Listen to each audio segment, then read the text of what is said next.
Subscribe करें और bell दबाएं ताकि कोई खबर रह न जाए।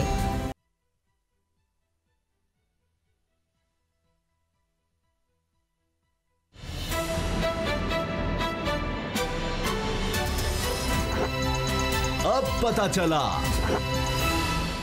बिस्मिल्लाहिर्रहमानिर्रहीम, अस्सलाम वालेकुम। मैं हूं मोहम्मद उसामा गाजी और आप देख रहे हैं अब पता चला। इमरान खान साहब ने बहुत बड़ा ऐलान कर दिया है, एक तरह से चैलेंज कर दिया है और कहा है ये जो फॉरेन फंडिंग केस है इसकी समात में सब पार्टियों के सरबराह बिठा दिए जाएं और ओपन कर दी जाए, सबको दिखाया जाए कि क्या हो रहा है, किसने किस तरह से फंडिंग ली। तो इसका मतलब है कि वो तो चैलेंज कर रहे हैं कि अगर तहरीक इंसाफ ने कुछ गलत किया है तो सारी दुनिया के सामने ये चीज़ आ जाए। अभी कुछ देर पहले ही इमरान खान साहब का जनूबी वज़ीरिस्तान में खिताब था। 3G 4G टेक्नोलॉजी अब दोबारा वहाँ पर शुरू हो रही है वज़ीरिस्तान में, और चूँकि वहाँ मसाइल थे इसलिए ये टेक्नोलॉजी वहाँ पहले नहीं लाई गई। अब वहाँ भी पूरे मुल्क की तरह ये टेक्नोलॉजी आ गई है। तो वहाँ खिताब करते उन्होंने कहा कि इनकलाब और क्या होता है, इनकलाब का आगाज़ हो गया है इस मुल्क में। ये इमरान खान साहब के अल्फाज, उन्होंने कहा जी इनकलाब का आगाज़ हो गया है, और अगर कोई कहता है कि मैं सारे मसाइल जल्दी हल कर दूंगा तो वो झूठ बोलता है, टाइम लगेगा। और पाकिस्तान में इनकलाब खूनी इनकलाब नहीं है। अब ये जमहूरियत के ज़रिए जो इनकलाब आएगा वो आहिस्ता आहिस्ता ही आएगा। और इनकलाब की सबसे बड़ी निशानी ये बताई वज़ीर आज़म ने कि ये सब चोरों का टोला इकट्ठा हो गया है, हर दूसरे दिन सड़कों पर निकला होता है। इसका मतलब है कि जिन्होंने चोरी की, मुल्क का पैसा, आपका पैसा लूटा और अमीर होते चले गए, आज वो मुश्किल में हैं। और कानून की जब तक हुक्मरानी नहीं होगी, रूल ऑफ लॉ नहीं होगा, तो मुल्क आगे बढ़ ही नहीं सकता। यही निशानी है कि आज कानून का निफाज हो रहा है, इसलिए इनकी चीखें निकल रही हैं। ये बात कहाँ तक दुरुस्त है? ब्रॉडशीट का मामला अब कहाँ जा रहा है, कहाँ जाकर रुकेगा? एक कमेटी बना दी गई और उसमें अब और नाम आएंगे, देखा जाएगा कौन जिम्मेदार था, ये नैब को जुर्माना होने का कौन जिम्मेदार है, किसकी नाअहली है, और हुकूमत की नाअहली पर भी बात करेंगे। दावे बहुत हैं लेकिन महंगाई कंट्रोल नहीं हो रही। शहबाज शरीफ का केस अगर देखें, आज उनकी एहतसाब अदालत में फिर पेशी थी और बड़ा रिलीफ अलबत्ता चौधरी बरादरान को मिल गया है। शहबाज शरीफ का केस चल रहा है लेकिन चौधरी बरादरान को बहुत बड़ा रिलीफ मिला है। इन सब पर हम बात करेंगे। असद खरल साहब, बाबर डोगर साहब मेरे साथ हैं। खरल साहब, ये जो अब फॉरेन फंडिंग का मामला है, इसमें तो वज़ीर आज़म ने कह दिया जी टीवी पर बराह रास्त दिखाएं, जबकि अकबर एस बाबर साहब को आज मैं सुन रहा था जिन्होंने ये दरख्वास्त तहरीक इंसाफ के खिलाफ दी थी, वो बानी मेंबर्स में से थे तहरीक इंसाफ के। वो कह रहे थे जो कमेटी बनाई गई है और जिस तरह से उसकी आज स्क्रूटनी कमेटी की कार्रवाई हुई है, हम उससे मुतमईन ही नहीं है। तो अब जो शख्स दरख्वास्त लेकर गया है वो मुतमईन नहीं है। इमरान खान साहब कह रहे हैं कि ये जो कुछ हो रहा है इसको बराह रास्त पूरे पाकिस्तान को टेलीविजन पर दिखाया जाए। देखिए उसामा साहब, जिसके हाथ साफ होते हैं ना, जो बंदा किसी मामले के अंदर इन्वॉल्व नहीं होता, उसको इस चीज़ से कोई खौफ नहीं होता कि ये बंद कमरों में हो या ना हो, या पब्लिक हो या ना हो। इमरान खान साहब ने आज से 2-3 दिन पहले ये बात कह दी थी। उन्होंने कहा था कि हमारी पार्टी के खिलाफ अब तक जितनी भी तहकीकात हुई हैं इलेक्शन कमीशन ऑफ पाकिस्तान के वाले से, जो स्क्रूटनी कमेटी ने या इलेक्शन ऑफ पाकिस्तान ने की हैं, वो उस चीज़ को पब्लिक किया जाए, आवाम के सामने लाया जाए। और यही जो तो वो कर रहे हैं कि जो पीपल्स पार्टी और नून लीग की जो पार्टी फंडिंग के हवाले से जो मामला चल रहे हैं वहाँ पे, जिनकी स्क्रूटनी हो रही है, उनको भी पब्लिक किया जाए। और जिस तरह उन्होंने कहा है कि बाकायदा पार्टी सरबराहों को बिठा कर ये केस सुना जाए और इसकी बराह रास्त इसकी कवरेज की जाए, ताकि आवाम को पता चल सके कि किस पार्टी को कहाँ से पैसा आ रहा है। अब मामला जिस तरह मरियम साहबा ने एक वो बंदे का नाम इंडियन का दे दिया और उसका बीजेपी की पार्टी से नाम भी जोड़ दिया। तो कल हमारे जनाब गुलाम बादशाह साहब सीनियर प्रोड्यूसर हैं, तो वो जनाब निकाल के ले आए खबर वहाँ से जी कि जनाब उन्होंने वहाँ पे तकरीबन 35 के करीब वहाँ पे जो पॉलिटिशियन हैं बड़े एक्टिव, उनसे बात की। उन्होंने ढूंढने की कोशिश की कि पताल से कहीं निकल आए ये जो इन्होंने एक इंडियन का नाम दिया जनाब के वो बीजेपी के। उन्होंने कहा ना तो ये कोई फर्स्ट ईयर में, सेकंड थर्ड ईयर में, कोई यूनियन कौंसिल लेवल तक भी हमारे नज़र से ऐसा कोई नाम नहीं गुजरा। तो देखिए उसामा साहब, मौलाना फजल रहमान साहब ने कहा कि जनाब जिस तरह इमरान खान साहब की फंडिंग उसमें भारत और इजराइल के साथ उन्होंने मिला दिए ताने बाने। अब अकबर एस बाबर साहब इसलिए परेशान हैं कि देखिए स्क्रूटनी कमेटी जो उसामा साहब होती है, कोई भी प्रोब होता है, कोई इन्वेस्टिगेशन इंक्वायरी होती है, तो जो मुद्दई होता है या दरख्वास्त गुजार होता है वो चीज़ें उसने प्रोवाइड करनी है और उसकी मुहैया करदा चीज़ों को उसने परखना और जांचना होता है। अब अकबर एस बाबर साहब या तो ऐसी चीज़ को पिन पॉइंट करें। अकबर एस बाबर साहब ने एक इल्ज़ाम लगा दिया उन्होंने तशवीश या शुबे का इजहार कर दिया। स्क्रूटनी कमेटी के पास तो ऐसी कोई अलादीन का चिराग नहीं है। जब तक आप उसके सामने कुछ चीज ना रखें, वो किस तरह किसी को ऊपर इल्जाम लगा सकते हैं या अपनी तरफ से कुछ चीज मन गढ़ंत बना सकते हैं, जिस तरह मरियम साहबा या मौलाना फजलुर रहमान साहब बयान दे रहे हैं या इल्जाम लगा रहे हैं। तो अब मामला ये है कि आज जिस तरह शाह खावर साहब ने बताया और जिस तरह स्क्रूटनी कमेटी हर पहलू पे चीज़ों को देख रही है, रिकॉर्ड मंगवा रही है, स्टेट बैंक से रिकॉर्ड आया है, पार्टी रहनुमाओं की जानब से जवाब लिए जा रहे हैं, उनके जवाब आ रहे हैं। तो अब मामला ये है कि ये जो पार्टी फंडिंग है ये बहुत अच्छी बात है। पाकिस्तान के अंदर ये एक क्राइटेरिया होना चाहिए और बड़ा अच्छा काम है। ये अच्छी शुरुआत है इसकी कि पार्टियों की जो फंडिंग है उसके ज़राए पता होना चाहिए कि कौन सी पार्टी को कहाँ फंडिंग होनी चाहिए हो रही है। अब फिर आज जिस तरह इमरान खान साहब ने फिर नाम लिए बगैर कहा है कि माजी में तो जो पार्टियां रही हैं पाकिस्तान के अंदर बरसर इक़्तिदार, उनको कुछ ममालिक की जानब से बाकायदा फंडिंग होती रही है, जो कि पीटीआई ने इस तरह की कोई फंडिंग नहीं ली। जबकि माजी में पार्टियों को फंडिंग होती रही है, उसका पता भी है, लेकिन हम नहीं चाहते कि उन ममालिक के साथ हमारे चूंकि तल्लुकात हैं, तो हम नहीं चाहते कि उनको बीच में लाया जाए इस मामले में। अच्छा, फिर उसके बाद दहशतगर्दों से फंडिंग होती रही है। उसामा बिन लादेन के हवाले से ये रिकॉर्ड पे चीजें हैं, ये किताबों में लिखी हैं चीजें, इसको नहीं बेनज़ीर भुट्टो साहब अभी भी रहनुमा ये कह चुकी हैं कि जी ये तो अब मामला ये है कि इमरान खान साहब तो ओपन कह रहे हैं कि ठीक है जो है होता है इसको करे, ओपन करे। साहब ये चैलेंज क्या कबूल करेगी ऑपोजिशन इमरान खान का? वो कहते हैं जी पहले भी पीडीएम ने जाकर नाम ले लिए, इसराइल और भारत से फंडिंग हुई है, आज तरीके इंसाफ की तरफ से फरूख हबीब कह रहे थे जी इस पर माफी मांगे। तो ये जो इमरान खान साहब चैलेंज कर रहे हैं, ये तो बड़ा अच्छा मौका है पीडीएम के लिए, वो इसको कबूल करे, सबके सामने आ जाए सारी प्रोसीडिंग। उसामा साहब इस केस में से कुछ नहीं निकलना, मैं आज आपको बिल्कुल ओपनली बता रहा हूँ, कुछ नहीं इस केस में। बिल्कुल ये सिर्फ कौम को ट्रेन की बत्ती के पीछे लगाया जा रहा है, ये अपोजिशन ने लगा दिया है, मौलाना फजलुर रहमान ने लगा दिया है, और एक जानबूझ के एक ऐसी डिबेट क्रिएट की जा रही है। मैंने वहाँ पे इलेक्शन कमीशन में बहुत सारे ज़िम्मेदार ऑफिसर से बात की, बड़ी डिटेल में उनसे बात की कि क्या होगा। चीज़ ये है कि इलेक्शन कमीशन एक सॉफ्ट टारगेट है। यहाँ पर जिसका दिल करता है वो ये कह देता है, कोई जितने भी इलेक्शन हुए हमेशा ये कि जी इलेक्शन सारे रिग होते हैं, और इलेक्शन कमीशन जो है जनाब वो ज़िम्मेदार होता है, चीफ इलेक्शन कमिश्नर जिम्मेदार होता है। नून लीग ने कहा जी इलेक्शन जो है वो रिग हुए, हालांकि अनवर रज़ा साहब जो थे उनके अपने लगाए हुए चीफ इलेक्शन कमीशन थे, उसके बाद सेक्रेटरी बाबर यकूब उनके अपने लगाए हुए थे, और उनकी अपॉइंटमेंट उन्होंने खुद की, और बाद में कह दिए कि जी ये जनाब ये इलेक्शन जो है ये RTS बैठ गया, ये हो गया, वो हो गया। बाबर यकूब साहब से मेरी बड़ी डिटेल में इस पर बात हुई। अच्छा, उसमें सिर्फ एक टेक्निकल फॉल्ट है, कोई रिगिंग वाला एलिमेंट उसमें शामिल नहीं है।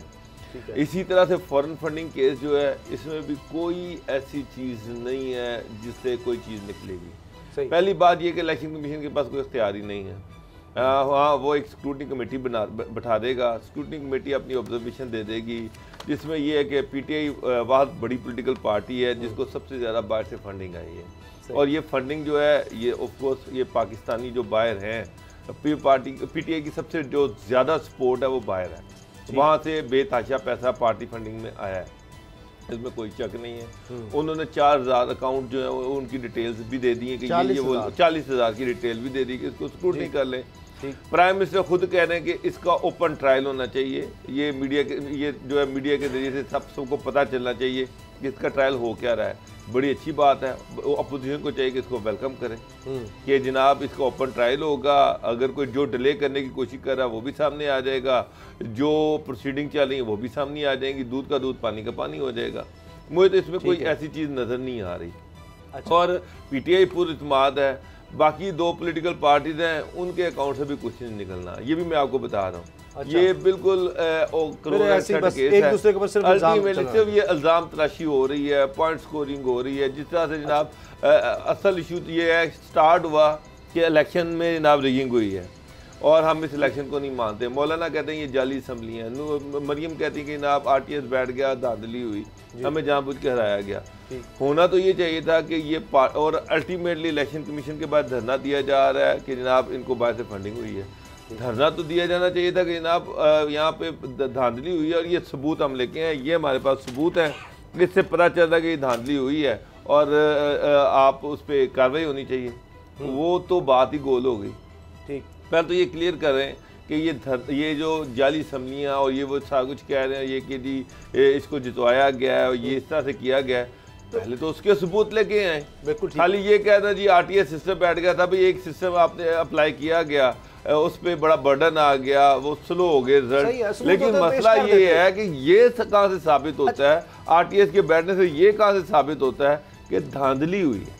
ठीक, ये तो धांधली हुई है, धांधली तो कहीं साबित नहीं हो रही।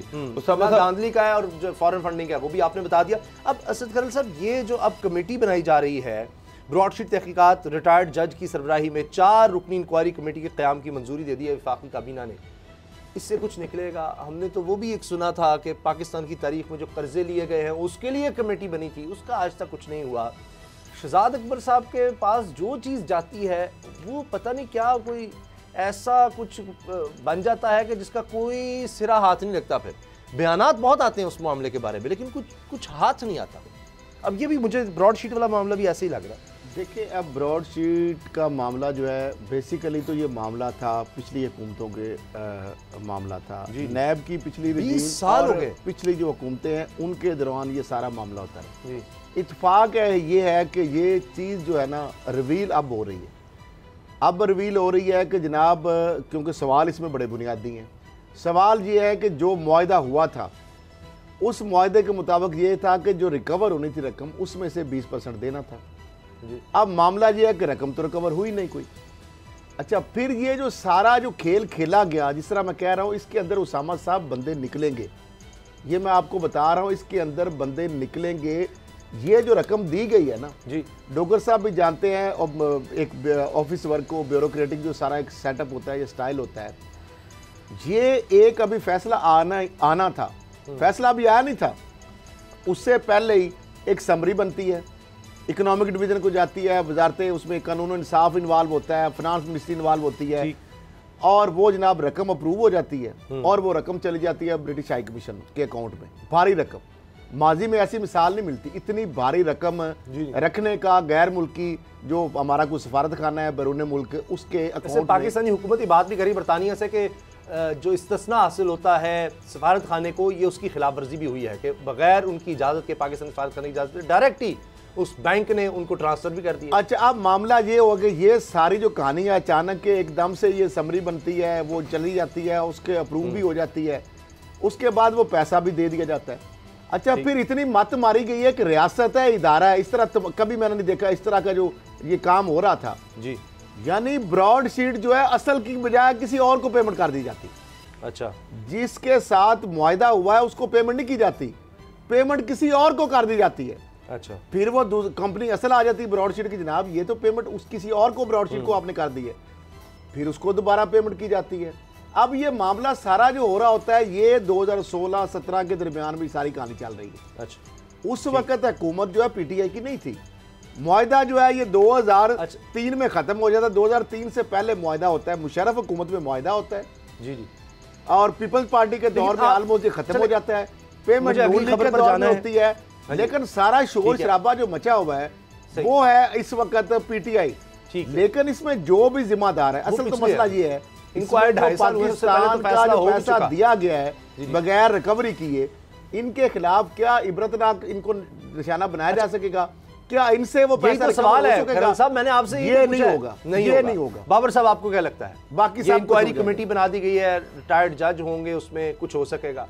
उसामा साहब, ब्रॉडशीट का जो लंदन हाई कोर्ट का फैसला है वो मैंने पढ़ा, और उस फैसले को पढ़ने के बाद मेरा सर शर्म से झुक गया कि ये सर, आपका शर्म से झुक रहा है, जिनके नाम आए हैं वो दनाते फिर रहे हैं। यकीन जाने कि ये है क्या कि पाकिस्तान गवर्नमेंट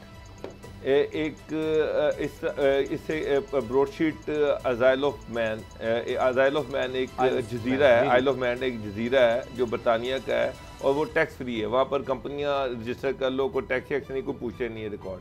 ठीक, उसके साथ एग्रीमेंट करती है कि जी वो पाकिस्तान को जो हमारे स्कॉडर हैं जिन्होंने लूटा है उनके सबूत देंगे, उसके बदले में 20% लेंगे। ठीक, उसके बाद आगे एक और शिक भी रख दी जाती है कि वो डिटेल्स देंगे, रिकवरी हो या ना हो लेकिन उसका 20% उनको मिलेगा। ये क्लास बड़ी अब सुन खौफनाक लें, थी। अब वो नैब से एक 200 बंदों की लिस्ट लेते हैं और नैब को दे देते हैं कि ये 200 बंदों की लिस्ट है, तो इनकी जो रिकवरी है ना ये करवाएं और हमें 20% दें। 2003 में एग्रीमेंट ख़त्म हो गया। मीनवाइल वो जो कंपनी है ब्रॉडशीट आइल ऑफ मैन, वो टूट गई, टूट गई। उसका एक बंदे ने अलहदा से एक नई कंपनी बना ली और उसका नाम रखा ब्रॉडशीट कोलोराडो। वो जेम्स था उसका मालिक, और वो पैसे ले उड़ा। अच्छा जी, वो अब 2008 में, समझ 2008 में वो बंदा जो है वो पाकिस्तान गवर्नमेंट के साथ कांटेक्ट करता है और एक और कंपनी है वो भी साथ कांटेक्ट करती है कि जी हमें हमारे पैसे दिए जाएं, और वो आपसे $3.7 मिलियन, इनको 70-80 करोड़ रुपया ले जाते हैं। अहमद बिलाल सूफी साहब हमारे वहाँ पे लॉयर हैं, और जिस तरह से लंदन हाई कोर्ट के जज ने उनको रगड़ा लगाया कि उन्होंने कुछ पता करने की कोशिश ही नहीं की बंदा वो है कि जनाब कि ये असली कंपनी है, लिक्विडेट हुई है, अगर लिक्विडेट हुई है तो लिक्विडेटर से बात कर लेते और उन्होंने सीधी उसको पेमेंट कर दी। उसके बाद ये जो कंपनी थी आइल ऑफ मैन, उसको जनाब वो दोबारा उसमें इन्वेस्टमेंट की जाती है, उसको खड़ा कर लिया जाता है। वो कहते जी ये तो पैसे हमें देने थे, आपने कैसे दे दिए, और आगे सिले यहाँ पे बात खत्म नहीं होती। सर एक मिनट, जिसको खबर है एक मिनट दे दे। अच्छा चले, वही जो कंपनी है मुझसे कावे मुस्तफी, वो जो GIT की हमारी रिकमेंडेशन थी कि जिसमें लिखा था कि $80 करोड़ नवाज शरीफ ने लूटा है, वो कागज पकड़ते हैं और जाके वो लंदन हाई कोर्ट में देते हैं कि ये देखिए जी ये हमने आइडेंटिफाई किया था 2000 में, ये GIT की 2018 में रिपोर्ट आ गई है कि ये $80 करोड़ लूटा गया, इसका 20% हमें दे दिया जाए। और वो उसका 20% ले गए और $25 मिलियन ले गए। और पहले सामा साहब हमने लुटे भी हैं, हमने कम से कम 15 अरब रुपया उनको पे कर दिया और हमारे पास ₹1 की रिकवरी, 15 रुपए नहीं आए, ₹1 की रिकवरी नहीं है। और आप अंदाजा लगाएं, ये दुनिया में कहीं नहीं होता कि आपने बाहर के ठगबाजों को, ठगों के साथ एग्रीमेंट किया, 15 अरब उनको दे दिए और अपनी ₹1 की कवरी हम नहीं। क्या कहें, अब हमारे इदारे हैं, लोग हैं, ये गफलत की एक दास्तान है, नाअहली है, रुसवाई है। बनना चाहिए। एक तो जिन्होंने लूटा उनको पकड़ना था, उल्टा लुटेरों के हाथों 2 दफा लुट गए। ब्रॉडशीट को तो पैसे दिए, उससे पहले एक और शख्स को पैसे दिए, किस लिए कि कुछ हुआ भी नहीं, रकम भी दे दी, और जिन्होंने लूटा उनको पकड़ना था, उनको पकड़ा भी नहीं। अच्छा, अगली खबर अब ये है कि ये बात फिर नैब पर आ जाती है। अब नैब की आप कारकर्दगी देख रहे हैं, 20 साल बाद आखिरकार चौधरी बिरादरान को क्लियर करार दे दिया गया। 20 साल अब ये केस लटकते रहते हैं। अच्छा, शहबाज शरीफ साहब का, आज मैं मौजूद था अदालत में, एहतसाब अदालत नंबर 2 में, वहां मैंने देखा जी 110 गवाह हैं। बाबर साहब 110, कर्नल साहब 110, आप बेहतर समझते हैं, और 4 अब तक गवाह जो है ना वो भुगताए जा सके हैं। तो आप सोचिए कि कहां 106, अब तो ये तो मुझे लगता है इसमें भी 20 साल लग जाएंगे चौधरी बिरादरान की तरह शहबाज शरीफ के केस में। Chief justice of Pakistan justice Gulzar साहब की अक्सर ऑब्जर्वेशन या रिमार्क्स आपको पता है नैब की केसेस की प्रोसीडिंग के दौरान यही आते हैं कि ये 20-20 साल तक नैब को केसेस पर बैठना जो है, ये तो किसी सूरत भी इसको अवॉइड नहीं किया जा सकता। मुझे ये बताएं उसामा साहब कि क्या एक इंक्वायरी को मुकम्मल करने के लिए 20 साल दरकार आपको चाहिए? तो ये रहा है सर, ये तो इसका मतलब तो ये है कि ये इंक्वायरी आपने करने के लिए नहीं रखी, ये ब्लैकमेलिंग के लिए आपने इंक्वायरी एक रख छोड़ी, और चूंकि आप कुछ करना तो था नहीं आपने, तो 20 साल तक आपने किसी बंदे को लटकाए रखना एक इल्ज़ाम के ऊपर। अगर वो गलत है तो उसको पकड़े, उसके खिलाफ रेफरेंस बनाए, लेकिन 20 साल तक एक इशू जो है उसको अलाइव रखना, मेरा ख्याल है ये ज्यादती है। ये किसी सूरत भी इस इदारे की क्रेडिबिलिटी के ऊपर भी हरफ आता है, इसको ब्लैकमेलिंग के टूल के तौर पर इस्तेमाल किया जाता रहा है, और यही होता रहा है। माजी के अंदर नैब में जो केसेस थे, अब तो चले नई रजीम है एक, नैब के अंदर ज्यादातर जो केसेस, अब शहबाज शरीफ वाले, नवाज शरीफ वाले, जरदारी साहब के जितने भी केसेस हैं, ये सारे केस 10 साल, 15 साल, 8 साल, 20 साल पुराने हैं। नया केस में सिवाय 1-2 टीटियों वाले केस निकले हैं, बाकी सारे केस पुराने हैं, लेकिन ये पड़े हुए थे अलमारियों में। जब मौजूदा गवर्नमेंट आई है तो वही केस दोबारा जो है उस पर नैब एक्टिव हो गया है, वही इसी के अंदर नैब ने पकड़ दकड़ शुरू कर दी है, इसी के अंदर जो नैब अब जो सारे रेफरेंस बना रहा है। तो क्या ये 10, 12, 15, 14 साल से जो केस पड़े हुए थे नैब ने उनके ऊपर कोई तहरक नहीं किया, तो इसको नैब की बदनीति नहीं कहेंगे तो क्या कहेंगे? इसके अच्छा। ऊपर इदारे पे सवाल, यही सवालिया निशान उठते हैं ना कि जब कोई हुकूमत होती है उसके केस दबाए रखते हैं। अच्छा, जब एक और दूसरी खबर भी हुकूमत है। आती है दूसरी के उठा लिए, पिछली के उठा लिए, अगली के उठा लिए। ठीक है, इससे एक मुख्तलिफ एक और खबर भी है, वो है उस्मान बुज़दार साहब की छुट्टी के बारे में। अब ये फिर खबरें छप रही हैं, कॉलम भी लिखे जा रहे हैं कि जी उस्मान बुज़दार साहब की पंजाब से छुट्टी होने वाली है। क्या इमरान खान साहब हुकूमत जाने वाली है? नहीं, काफ लीग जो है वो अब काफ़ी मेन रोल ले रही है। जिस तरह इमरान खान साहब ने परवेज़ इलाही साहब को अब ये टास्क भी सौंप दिया है कि जी ये सेनेट इलेक्शन के हवाले से भी आप देखें, ज़िमनी इलेक्शन का भी उनको कहा जा रहा है, तो वो बर्फ़ पिघली है। तो उसके बाद शायद सोचा जा रहा है, ये नहीं कि कोई परवेज़ इलाही साहब वज़ीर आला आने वाले हैं, लेकिन शायद इस तरह से कुछ बात चल रही है कि पंजाब में डिलीवर नहीं हो पा रहा, और असल गेम है ही पंजाब की, यहाँ पर आप डिलीवर करेंगे तो ही दोबारा आप विफाकी हुकूमत बना सकेंगे। तो बाबर साहब, आपको लग रहा है या ये एक दफ़ा फिर बस दोबारा अफवाहें हैं? सर एक चीज़ मैं आपको बता दूं कि उस्मान बुज़दार नहीं जा रहे। अच्छा, उस्मान बुज़दार नहीं जा रहे। जिस तरह से खल साहब ने रोज हमने क्या जा रहे हैं, तो मैं उनकी बात से 100% एग्री करता हूँ कि उस्मान बुज़दार तो कहीं नहीं जा रहे, बल्कि वो हैं और वो अगले 5 साल तक, जब तक इमरान खान साहब की PTI की गवर्नमेंट है, वही वज़ीर आला पंजाब रहेंगे। हाँ, ये जो बात है जो बर्फ़ पिघली है, इसमें बिल्कुल आगे बड़ी डेवलपमेंट्स हैं। सेनेट का इलेक्शन है, उसके बाद बलदियाती इलेक्शंस हैं, चौधरी एक अहम इत्तेहादी हैं। फेडरल गवर्नमेंट में भी आप देखें तो इत्तेहादी ज़्यादातर नाराज़ हैं, MQM नाराज़ है, बाकी पॉलिटिकल पार्टी भी नाराज़ हैं। तो इस हवाले से पंजाब में ज़ाहिर बात है कि QLE की गवर्नमेंट है, फेडरल में भी उनकी इत्तेहादी, तो इमरान खान साहब मेरा ख्याल है कि इत्तेहादियों के साथ ताल्लुकात को बेहतर कर रहे हैं। और पंजाब में अगर चौधरी परवेज़ इलाही जो हैं वो गवर्नमेंट को असिस्ट कर रहे हैं, मशवरे दे रहे हैं, तो ये बेहतर है कि उस्मान बुज़दार साहब उनके साथ मिलके चलें, उनके साथ मिलके काम करें। लेकिन ये कहना कि शायद अगर कि उस्मान बुज़दार साहब बुज़दार सरकार तब्दील हो रही है, तो सर ये कतन ऐसा नहीं है। और जल्दी से सर ब्रेक से पहले, ये जो नैब के केसेस हैं, आज शहबाज शरीफ साहब कह रहे थे कि जी एक ढेले की करप्शन मैंने नहीं की, क़यामत तक ये साबित नहीं कर सकते और कुछ नहीं निकलना, मेरे ऊपर ये इल्ज़ामात। तो सामा साहब, मैं पिछले 20 साल से नैब का जो मैं आपको रिकॉर्ड दे दूंगा, मैंने अभी तक जितना नैब के रिकॉर्ड को पेरूज किया है, उसको देखा है सारे को, सरकार नैब, मुझे तो सारे बड़े केसेस में यही नजर आया कि नैब ने अरबों रुपए खर्च किए हैं, रिकवरी एक ढेले की नहीं की। ये जो आज केसेस हो रहे हैं, ये भी ब्रॉड शीट वाला ही मामला लगता है आपको? सर एक चीज मैं आपको बता दूं, शहबाज शरीफ कहते हैं ना मैंने ढेले की करप्शन नहीं की। शरीफ फैमिली इतनी बेवकूफ़ नहीं है, इतनी पागल नहीं है कि वो कैश पकड़ पकड़ के बैंकों में रखी रहेगी और वो कैश जो है वो डिटेक्ट होता रहेगा और वो कैश जो आप निकाल के जो है वो जब्त कर लेंगे। उन्होंने जो भी करप्शन की है वो बड़ी साइंटिफिक की है, उसको पकड़ना इतना आसान नहीं है। और ये कहें कि इस तरह से रिकवरी हो जाएगी, वो नहीं होनी। तो मैं शहबाज शरीफ की बात से मतलब ये नहीं कि शहबाज शरीफ बड़े ईमानदार आदमी है, लेकिन ये है कि बड़े चालाक लोग हैं। अब कुछ ब्रेक हाउसिंग और मॉडल हाउसिंग इस पर आते हैं। 3000 में 76 करोड़ तकसीम की है नैब ने। न्यूज़ अपडेट्स हैं, उसके बाद मिलते हैं।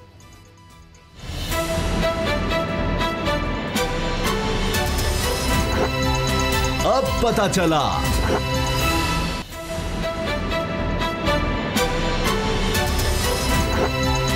अब पता चला। हुकूमत भरपूर कोशिश कर रही है आम आदमी को रिलीफ दे। आज इमरान खान साहब भी कह रहे थे कि इनकलाब जल्दी नहीं आ सकता, वक्त लगता है, इनकलाब का आगाज़ हो गया। उन्होंने इनकलाब के आगाज़ को ये कहा कि जिस तरह से सारा चोरों का टोला इकट्ठा हो गया है, लेकिन जब तक इनकलाब मुकम्मल होगा गरीब तो पता नहीं क्या करेगा, क्योंकि अभी भी 2.5 साल के बाद कीमतें कंट्रोल नहीं हो रही इस हुकूमत से। और अगर वक्ती रिलीफ कुछ मिलता भी है तो उसके बाद उससे भी ज़्यादा हौलनाक सूरत हाल सामने आती है। गंदम की कीमत नीचे गई चंद दिन की बात, उसके बाद फिर कीमतें बढ़ रही हैं। चीनी की कीमत कम हुई, यानी वो कम भी फिर बाबर डोगर साहब, असद खरल साहब फिर मुझे ज़रा नाराज़ हो जाएंगे, डांट देंगे कि भाई आपकी कम की, यानी 120 पर जाकर अगर 100 रुपये आ रही है तो आप कम कह रहे हैं। ये नहीं सोच रहे कि आप 60 से 100 पर कैसे गई। तो बहरहाल वो गई थी नीचे 85 रुपये, वो फिर बढ़ने लग गई। तो दालें हैं वो महंगी हो गई, पाम ऑयल है यानी खुद ये खाने में इस्तेमाल होने का थे वो महंगा हो गया।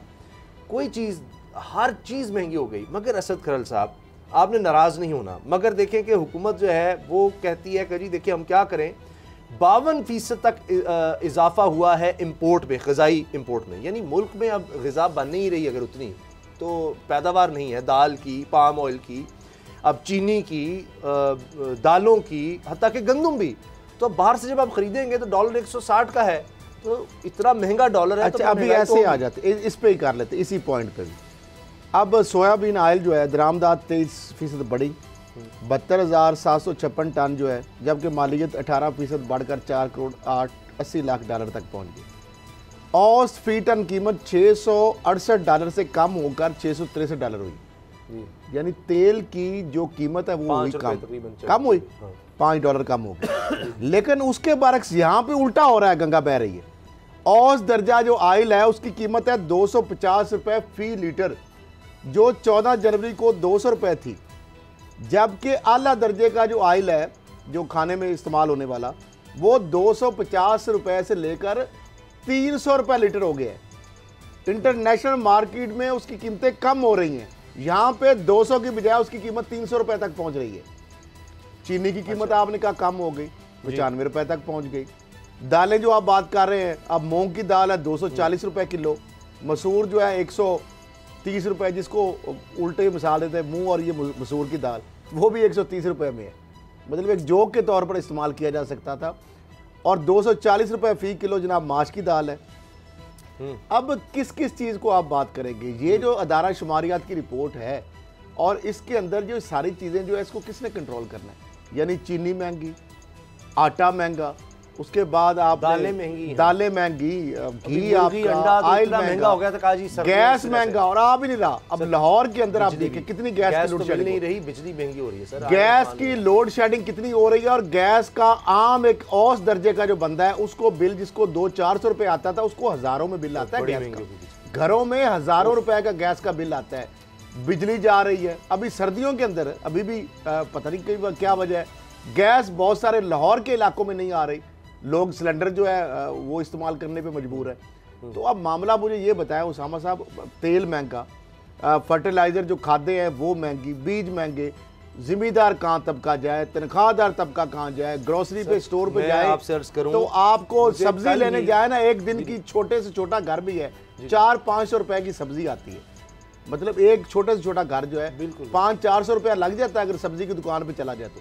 गोश्त तो या दालें तो वो भी एक ही भाव ऑलमोस्ट। अच्छा बाबर साहब, मैं अर्ज करूँ, कल मुझे एक बेवा खातून का फ़ोन आया, वो बड़ी परेशान थी, कहती जी बस उसके 4 बच्चे हैं, ज़ाहिर उसका खावन का इंतकाल हो गया, कहती 28,000 रुपया हमारा बिजली का बिल आ गया। वो गरीब औरत, वो 28,000, वो कोई अब सर्दियों में क्या वो एसी लगा रही है, वो क्या कर, कहती कभी इतना बिल नहीं आया, ये बिल अचानक इस महीने बहुत ज़्यादा आ रहे हैं।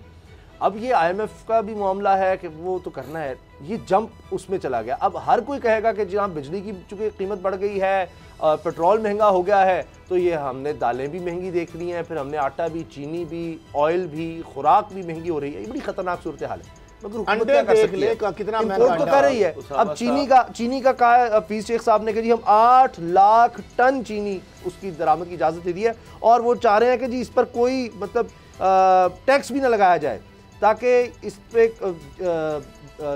यानी कि सस्ती मिल सके चीनी, इस पे गवर्नमेंट टैक्स भी ना ले। और जो हमारे मुस्तकबिल की हुक्मरानी का ख्वाब देख रहे हैं बिलावल साहब, जो आलुओं को कहते हैं इतने दर्जन आलू, इतने किलो अंडे, अब उन्होंने कहा चीनी उगता है।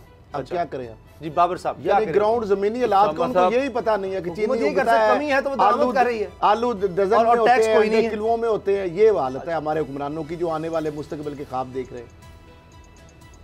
बाबर साहब, उसामा साहब, जहाँ तक बिजली की बात है, आप लाहौर से बाहर निकलें, ज़रा चेक करें, सरे आम ओपनली बिजली चोरी की जा रही है। आए मेरे साथ, मैं आपको दिखाता हूँ कि लाहौर से बाहर हर जगह पे, लाहौर के अंदर बिजली चोरी हो रही है। ये सर्दी है, जितने लोग हैं उन्होंने कुंडे डाले हुए हैं, घरों के अंदर 3-3 4-4 हीटर चल रहे हैं, कोई पूछने वाला ही नहीं है। मेरा मतलब है गवर्नेंस है कहाँ पर, एडमिनिस्ट्रेशन है कहाँ पर। शुगर मिल माफिया है वो धड़ल्ले के साथ, मेरा मतलब यहाँ पे केन कमिश्नर जो है अब चोरी वो कर रहे हैं, पार्ट हमारे ऊपर रही है जो नहीं चोरी कर रहे। सर केन कमिश्नर जो है वो उनको डंडा दिया हुआ है और वो उसके खिलाफ इश्तिहारात चला रहे हैं, धड़ल्ले के साथ चला रहे हैं। वो कह रहे हैं कि जी नहीं, हम चीनी सस्ती करेंगे, जो करती है गवर्नमेंट कर सकती है। 8 लाख टन जब दरामद हो जाएगी सर, तो फिर तो कुछ फर्क पड़ेगा। जब चीनी दरामद होगी, जब आएगी, जब बिकेगी, उस वक्त तक तो पुलों से बहुत सारा पानी गुजर गया होगा। उस वक्त तक तो अभी डिसीजन हुआ है जब तक इसकी एग्जीक्यूशन होनी है 2 महीने छापे मारने जाने 2 महीनों में मुझे एक बात बताएं, जो चीनी 100-125 रुपए किलो मिल रही है उसका जिम्मेदार कौन होगा? सर शुगर मिल्स का आप कह रहे हैं तो उनके तो फिर छापे मारने चाहिए, पकड़ना चाहिए। सर पकड़ना चाहिए, झूठ पे सारी उन्होंने बिल्डिंग खड़ी की हुई है, झूठ पे सारा कुछ कर रहे हैं। आटे का भी यही हाल है, दालों का भी यही हाल है, पाम ऑयल का भी यही हाल है। किस किस चीज का साहब माफिया जो है ना, माफिया, मैंने एक चीज नोट की है कि ये माफिया जो है ना ये गवर्नमेंट के कंट्रोल में नहीं आ रहा। ये माफिया जो है गलत दादोशुमार गवर्नमेंट को दे रहे हैं। जिस तरह से शुगर माफिया जो है उन्होंने गलत दादोशुमार दिया कि गन्ना 300 रुपये मन खरीद रहे हैं, जबकि एक्चुअली वो 220 रुपये। इमरान खान भी कह चुके हैं कि जी हमें इन्होंने डॉज किया। तो एक दफा होता है, ये हुकूमत है, कोई मजाक तो नहीं है कि एक दफा आपके साथ धोखा हो गया, इन्होंने फज कर दी। क्योंकि इमरान खान साहब कहते हैं हम तो वही मानते थे जो शुगर मिल्स की तरफ से आता था डाटा कि इतनी शुगर है, इतनी नहीं, इतनी आप करें इंपोर्ट या इतनी हमें एक्सपोर्ट। पिछली बार तो कहा कि एक्सपोर्ट की इजाजत दे दे हमें क्योंकि वाफिर है। बाद में जाकर देखा तो एक्सपोर्ट में भी सब्सिडी लेते रहे और पता लगा कि इतनी थी नहीं, इन्होंने तो जखीरा की हुई थी। तो ये सब झूठ था। तो बार बार नहीं हो सकता बाबर साहब, कैसे? यानी अब आपका ख्याल है कि फिर ये हुकूमत को धोखा दे रहे हैं, दूसरी दफा दे रहे हैं और हुकूमत बैठी हुई है। सर मुझे एक बात बताएं, धोखा तो वो दे रहे हैं। वो चीनी जो एक्सपोर्ट होनी चाहिए थी, देखें ये क्रशिंग सीजन अभी खत्म हुआ है, बल्कि अभी चल रहा है। सर नहीं, नवंबर में स्टार्ट हो गया था क्रशिंग सीजन, नवंबर दिसंबर जनवरी, अब तो जनवरी खत्म होने वाला है। तो अब पीक क्रशिंग सीजन में चीनी जो है वो तो सरप्लस होनी चाहिए थी, और अगर चीनी की शॉर्टेज आती तो वो आती अक्टूबर नवंबर में। लेकिन अनफॉर्चुनेटली उस वक्त चीनी हमें जो थी वो इम्पोर्ट करनी चाहिए थी। अब हम अभी चीनी इंपोर्ट करना शुरू हो गए हैं जबकि अभी क्रशिंग सीजन चल रहा है।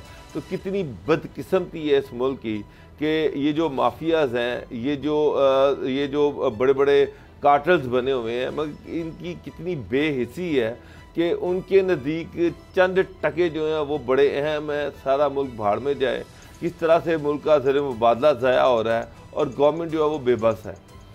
समझा, गवर्नमेंट बेबस है। मैं तो कह रहा हूँ फिर गवर्नमेंट ओपन कर दे, ये 8 लाख टन नहीं, फिर कहेगी चीनी बाहर से लें और ड्यूटी माफ है। इन लोगों को सबक सिखाना चाहिए, इनको जूते पड़ने चाहिए। ये जो लोग हुकूमत का भी फायदा उठा रहे हैं तो 50 रुपए से भी कम में चीनी मिल सकती है। वो फिर सर ओपन कर दे, ओपन कर दे, ड्यूटी माफ कर दे। गवर्नमेंट को तो जो लॉस होगा, इनकी जो चीनी यहाँ पर पड़ी रहेगी, फिर मैं देखूंगा कि ये 50 रुपए में बेचते हैं कि नहीं बेचते। समझ साहब, ये गवर्नमेंट को बोल्ड स्टेप लेने पड़ेंगे। एक दफा इनकी गर्दों में जो सरिया है उसको निकालना पड़ेगा।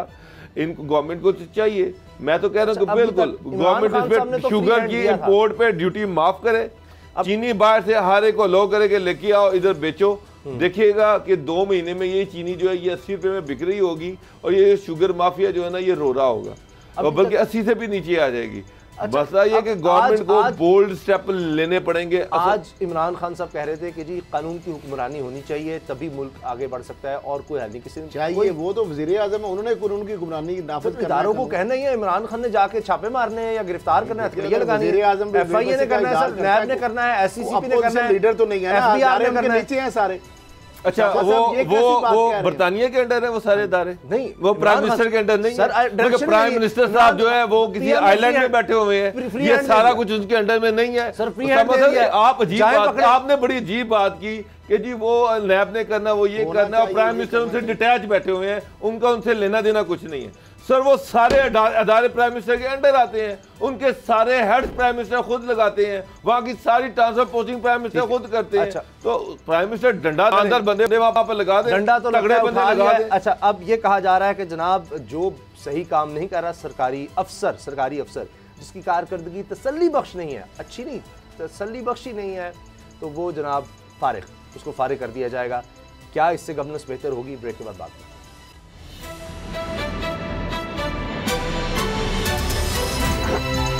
अब पता चला।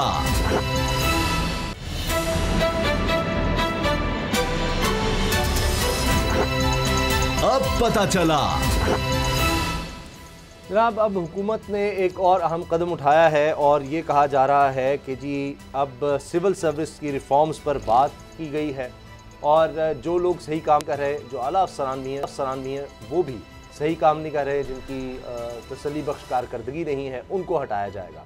और फिर शफ़क़त महमूद साहब ने यह भी कह दिया है, वज़ीर तालीम हैं, वो कह रहे हैं कि जी बोझ बढ़ता चला जा रहा है पेंशन का, तो इसके लिए भी कुछ बेहतर करना है। रिटायरमेंट एज की भी इसमें बात होती है। खैबर पख्तूनख्वा में ये किया भी गया है बाबर डोगर साहब, आपको क्या लगता है कि ये अब गवर्नेंस बेहतर करने के लिए, क्योंकि पाकिस्तान जब से बना है ये एक ख़ास फार्मूला चला आ रहा है, आप एक दफ़ा आ गए सर्विस में तो उसके बाद कोई यानी करप्शन आप करें तो वो प्ली बार्गेन भी हो जाती है, तो बहुत ही कुछ ऐसा काम कर दें तो यही है कि आपकी ट्रांसफ़र हो जाएगी, निकालने वाला मामला नहीं होता। अच्छा उसामा साहब, ये जो सिविल सर्विस रिफॉर्म की बात की जा रही है, इसमें कोई ऐसी चीज़ नहीं है जिससे पता चल जाए कि ये कोई नई चीज़ है जिसके तहत ये कोई बड़ी रिफॉर्म हो रही है। ये सारी पुरानी चीज़ें हैं। अब मुझे एक बात बताएं कि इसमें सुप्रीम कोर्ट के अहकामात भी आ चुके हैं कि वो तमाम लोग जिन्होंने प्ली बार्गेन की या VR किया है उनको नौकरी पे रहने का हक नहीं है। तो इसमें कोई नई चीज़ तो नहीं है, ये तो कोर्ट के ऑर्डर मौजूद है, गवर्नमेंट ने उनकी कंप्लाइंस की है कि ठीक है जनाब, जिनके जो कोर्ट अपनी ऑब्जर्वेशन दे चुकी हैं, फैसले दे चुके हैं, तो उन फैसलों की रोशनी में ऐसे तमाम लोग जिनको नैब से सज़ा हो चुकी है और जिन्होंने प्ली बार्गेन की है उनको जबरी रिटायर कर दिया जाए, ये एक अच्छी चीज़ है, लेकिन ये तो कोर्ट के डिसीजन मौजूद है। उसके बाद ये जो चीज़ है कि 10 साल एक सूबे में आप काम नहीं कर सकते, आपको रोटेशन पॉलिसी है, उसके तहत आपको दूसरे सूबों में भी जाना पड़ेगा, वफाक में भी जाना पड़ेगा। पॉलिसी पहले मौजूद है, कौन कहता है पॉलिसी मौजूद नहीं है, लेकिन उसकी इम्प्लीमेंटेशन कौन कराएगा? देखने की बात तो ये है कि ये क्या इम्प्लीमेंटेशन करवा सकेंगे। होता क्या है, यहाँ पे मैं आपको आइडेंटिफाई करा देता, पिछले 30 साल से लोग जो है लाहौर में बैठे हैं, ऐसे बेतहाशा ऑफिसर हैं जिन्होंने लाहौर में नौकरी की, लाहौर में रिटायर हो गए।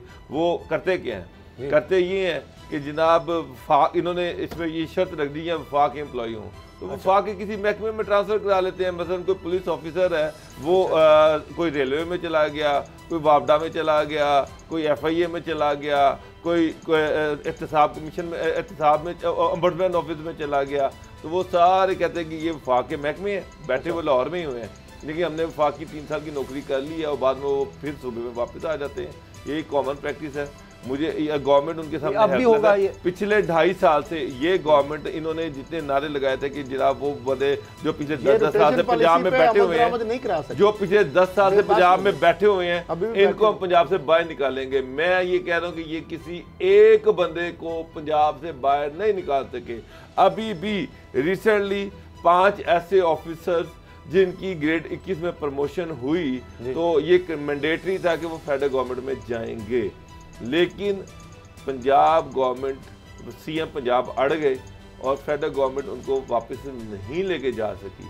तो सर ये तो कागज़ों पे तो 50 दफ़ा रिफॉर्म्स आ चुकी हैं, सारा कुछ पहले से हुआ हुआ है। बात तो है एग्जीक्यूशन कराने की, अमल दरामद करवाने की। अमल दरामद हो नहीं सकता, पॉसिबल ही नहीं है। कभी कोई CM अड़ जाता है, कभी कोई फेडरल मिनिस्टर अड़ जाता है, किसी को कभी कोई फौजी आ जाता है, कभी कोई जज का रिश्तेदार आ जाता है, तो वो सारी चीज़ें वहीं पे रह जाती हैं। तो वो बेचारे जो कमज़ोर हैं, जिनका कोई वाली वारिस नहीं है, उनको बलूचिस्तान भी भेज दिया जाता है, फाटा भी भेज दिया जाता है, इंटीरियर सिंध भी उनसे नौकरी करवा ली जाती है। वो बेचारे घूमते रहते हैं, जो पावरफुल है, मजबूत हैं, जिनको भेजने की ज़रूरत है, जो पिछले 20 साल से यहाँ पर बैठे हुए हैं, प्रमोशन भी ले रहे हैं, लाहौर में बैठे हुए हैं, लाहौर में GOR के मज़े भी ले रहे हैं, जिमखाना के मज़े ले रहे हैं, गाड़ियाँ फैमिलियों के पास बैठे हुए हैं, उनको कोई हटा नहीं सकता, उनको कोई हाथ नहीं डाल सकता। उसामा साहब, असल चीज़ तो ये है कि ये इंश्योर करते हैं कि ऐसे तमाम ऑफिसर्स जो मेरिट जो इसके खिलाफ बैठे हुए हैं, जिनको बाहर जाना चाहिए वो बाहर जाएंगे, लेकिन वो नहीं जा पा रहे। मैं अब किसी का नाम नहीं ले सकता क्योंकि फिर वो लड़ाइयाँ स्टार्ट हो जाती हैं। आपने तो सारा जो उनका मामला था वो धेड़ के ही रख दिया है, क्योंकि वो तो ऐलान शफकत महमूद साहब कर रहे थे, अब रोटेशन पॉलिसी के तहत एक सूबे के अलावा वफाक में नौकरी करना लाजिम होगा, 10 साल से सर ये पहली दफा हो रहा है, ये तो 100 दफा हो चुका है। ये कानून तो पहले से मौजूद है, इम्प्लीमेंट कौन करवाएगा? मेरा सवाल तो शफकत महमूद से ये है कि जनाब इसको इम्प्लीमेंट कौन कराएगा? चले क्या खरल साहब, ये कुछ नया हो रहा है कि इंक्वायरी कमेटी 60 दिनों में अब फैसला करेगी? पहले होता था कि जी किसी के खिलाफ कार्रवाई होनी है तो इंक्वायरी बड़ी लंबी चलती रहती थी, अब वो लाजमी कह रहे हैं जी इंक्वायरी कमेटी होगी, 60 दिनों में वो फैसला करेगी, प्ली बार्गेन करने वाले को रिटायर किया जा सकता है, इसके खिलाफ इंक्वायरी और कार्रवाई होगी। पहले तो मैं इस बात पे हैरान हूँ, उनकी लाइल्मी है, बेखबरी है या वो खुद ब्यूरोक्रेट रहे हैं। अब सुन ले, नहीं क्या वो ये कह रहे हैं महमूद साहब, ये हाँ जी शफकत महमूद साहब ये कह रहे हैं कि जो प्ली बार्गेन जिन अफसरों ने की है उनको रिटायर किया जा सकता है या उनके खिलाफ कार्रवाई की जाएगी। मैं चैलेंज करता हूँ यहाँ पे, एक बंदा पाकिस्तान के अंदर मुझे ऐसा अफसर दिखा रहे हैं जिसने प्ली बार्गेन की और वो नौकरी कर रहा, एक बंदा किसी सूबाई या वफाकी महकमे में दिखा दे। अच्छा, वो भाई नेशनल अकाउंटेबिलिटी ऑर्डिनेंस जो है, जो अकाउंटेबिलिटी ऑर्डिनेंस है, जो कानून मौजूदा है, सुप्रीम कोर्ट के फैसले तो हैं ही हैं, उसके मुताबिक जो बंदा, जो अफसर, जो public office holder plea bargain करता है वो नैब को दरखास्त देता है, नैब उस दरखास्त को भेजता है अकाउंटेबिलिटी कोर्ट में, अकाउंटेबिलिटी कोर्ट का जज उसको इंडोर्स करता है, वहां पे वो एडमिट करता है कि मैंने ये एक्सचेकर को नुकसान पहुंचाया है, मैंने ये करप्शन की है, मैंने ये करप्शन की है, लिहाजा मैं अपना जुर्म उसको तस्लीम करता हूं, इस गिल्ट को मैं एडमिट करता हूं। उस बेस पे उसको कन्विक्शन की सजा होती है, जेल नहीं होती, लेकिन उसका स्टेटस एज ए कन्विक्टेड होता है और वो 10 साल के लिए पब्लिक ऑफिस होल्ड नहीं कर सकता, वो डिस्क्वालीफाई हो जाता है। तो लिहाजा कोई बंदा जो प्ली बार्गेन जिसने की है वो तो अभी नौकरी कर ही नहीं रहा, आपको इतना नहीं पता, वॉलंटरी रिटर्न वो डिफरेंट चीज है, वो सुप्रीम कोर्ट ने उसके ऊपर स्टैंड किया हुआ है, बात एक ही है। लेकिन वॉलंटरी रिटर्न जो है वो प्रमोशन भी ले रहे हैं, वो नौकरियां भी कर रहे हैं, लेकिन plea bargain it's a different thing और voluntary return is a different return है। शुरू में मान जाओ, वॉलंटरी रिटर्न में भी यही वो एडमिट करता है, शुरू हो से पहले ही मान जाओ, वो नहीं ये शुरू नहीं, उसमें भी इंक्वायरी सारा कुछ जब नैब पकड़ लेती है तो वो कहता जी मैं रजा कराना रिकवरी के लिए तैयार हूं, वो नैब के अंदर होती है, उसमें कोर्ट की इंडोर्समेंट नहीं होती, ड्यूरिंग कोर्स ऑफ इंक्वायरी होती है। Plea bargain during course of investigation आकर दोबारा लग जाते हैं, उसमें साहब अदालत का ठप्पा भी लगता है। इंक्वायरी सुप्रीम कोर्ट में यही तो केस में लेके 17/16 गया था कि इसमें अदालत इन्वॉल्व नहीं है, आपने एक बंदे को क्लीन चिट दे दी, तो वो किस्तें भी दे रहा है, लूट मार भी कर रहा है, और वो साहब ये जो बात हुई, इमरान खान साहब ने ब्यूरोक्रेट से बात की, पूरे मीडिया में चली, बराह रास्त चली, उन्होंने कहा कि अब देखें आपको कोई खतरा नहीं होना चाहिए, हम नैब को कंट्रोल कर रहे हैं। आपकी सबसे बड़ी शिकायत ये जब कुछ महीने हुए थे हुकूमत को आए तब की बात है, उन्होंने कहा कि जी चूंकि मामला नहीं चल रहे, हम नैब को कह रहे हैं कारोबारी लोगों को ना तंग करे, ब्यूरोक्रेट्स को ना तंग करे, काम नहीं हो रहा, फाइलें चल रही। तो जब आप कह रहे हैं कि जी बड़ी सहूलत है, अफसरान उसी तरह काम कर रहे हैं, तो फिर नैब से खौफ क्यों है किसी अफसर को? फिर ये सारी बात वज़ीर-ए-आज़म को क्यों करनी पड़ी कि इस तरह से जो है अफसरान डरे हुए हैं? उसामा साहब मैं बताता हूँ अफसरान को खौफ क्या है? खौफ कुछ नहीं है, मसला ये जो करप्ट है उसको तो नैब हाथ डाल नहीं सकती, सीधी सी बात है, वो तगड़े हैं, मजबूत हैं, उनको तो नैब हाथ नहीं डाल सकती। ये हाँ अलबत्ता ये है कि नैब जब जो भी बड़ी ट्रांजैक्शन होती है या अल्टीमेट जब सिग्नेचर होते हैं तो नैब वो रिकॉर्ड मंगवा लेती है, तो एक टिक लगी रहती है कि यार ये नैब कुछ कर ही ना दे। ब्यूरोक्रेसी नहीं चाहती कि वो चीज़ चाहती कि वो जो मर्जी करते फिरें, नैब उनकी तरफ देखे भी ना। तो उन्होंने पॉलिटिकल गवर्नमेंट जो है अल्टीमेटली काम तो सियासी हुकूमत का रुकना है कि जब भी कोई एग्रीमेंट होने वाला है तो अफसर साइन करने से इनकार कर देता है कि जनाब वो नैब मुझे पकड़ लेगा, नैब मुझे तंग करेगा। और उन्होंने नैब का इतना हवा खड़ा कर दिया है पॉलिटिकल गवर्नमेंट के आगे कि प्राइम मिनिस्टर को खुद आए कहना पड़ा नैब को खुदा नैब को कई दफा वजाहतें देनी पड़ी कि बिजनेसमैन जो है उनको हम नहीं छेड़ेंगे। अभी तक कितने के ब्यूरोक्रेट पकड़े गए हैं, कितनी की रिकवरी हुई है, मुझे नाम बता दें। सैकड़ों का जो एमक्यूएम लेकर गई हुई है कि कितने लोग जो हैं वो दोबारा पैसे देकर और दोबारा नैब के थ्रू आ गए, सारा हो गया वाले लोग हैं, ना मामला ये तो है रिकवरी बड़े लोग हैं, वो भी उसमें बात तो गलत है। उंगलियों पे गिनना शुरू हो जाएंगे ना तो 20 से 30 लोग नहीं होंगे, हजारों लोग हैं सिविल सर्विस में, 20 से 30 लोग जो है इसमें शामिल नहीं होंगे। मसला ये है कि नैब ने जिनको पकड़ा है, अब आज चीमा है या फवाद में फवाद है तो उनकी रिकवरी है, अरबों रुपए की करप्शन है, कब रिकवरी दी उन्होंने? टका नहीं दिया रिकवरी, कौन सी रिकवरी दी? कौन उन्होंने प्ली बार्गेन की है? कुछ भी नहीं किया उन्होंने। सर ये क्या हुआ? बस वक्त खत्म हो गया कि हम तो जब पाकिस्तान बना हम तो किस्से सुनते बड़े हुए कि क्या ब्यूरोक्रेसी थी और जनाब वो पत्तों पर लिखना और पता नहीं क्या क्या था। तो ये हम 70 से कहाँ आ गए कि जिस सरकारी अफसरों के बारे में जिन सुनते थे उन्होंने मुल्क बनाने में किरदार अदा किया, मुल्क को चलाने में जब कुछ भी नहीं था, आज वो 70 सालों में इतना बुरा हाल हो गया है कि अब सबसे बड़े विलन सरकारी अफसर बनते नजर आ रहे हैं। दुआओं की दरखास्त है, इजाज़त दीजिए, अल्लाह हाफ़िज़।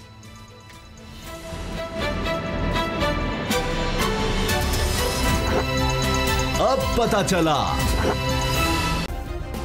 सब्सक्राइब करें और बेल दबाएं ताकि कोई खबर रह न जाए।